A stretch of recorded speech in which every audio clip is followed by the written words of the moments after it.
আসসালামু আলাইকুম। আমরা নামাজ পড়তে চাই না, আমরা কী করবো? প্রতিদিন 5 ওয়াক্ত নামাজ পড়বো। তাহলে যে কোনো দোয়া আল্লাহ পাক রাব্বুল আলামিন তা কবুল করে নেবেন। আমি এখন 3টি দোয়া পড়ব। এক একটা দোয়ার জন্য এক এক রকম সওয়াব আছে এবং উপকার আছে, কিন্তু আল্লাহকে বিশ্বাস করে মনে প্রাণে বিশ্বাস করে পড়তে হবে, তাহলে আল্লাহ পাক রাব্বুল আলামিন তা কবুল করে নেবেন।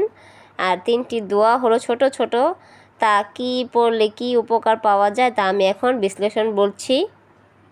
প্রথমে বিসমিল্লাহ বলবেন এবং দুরূদ শরীফ 3 বার পড়বেন। তারপর ইয়া নূর 7 বার পড়ে হাতের তালুতে ফু দিয়ে চোখে বুলিয়ে নেবেন, তাহলে আপনার চোখের যে কোনো সমস্যা দূর হয়ে যাবে এবং আপনি চোখে খুব ভালো দেখতে পারবেন। সবসময় চোখ দিয়ে ভালো দেখবেন, চোখে কোনো সমস্যা হবে না, সকল সমস্যা দূর করে দিবেন আল্লাহ রাব্বুল আলামিন ইনশাআল্লাহ। মাথায় ডান হাত রেখে ইয়া আলিমু 21 বার পড়লে মাথার সকল সমস্যা দূর হয়ে যাবে এবং কোনো অসুবিধা থাকলে তাও দূর হয়ে যাবে।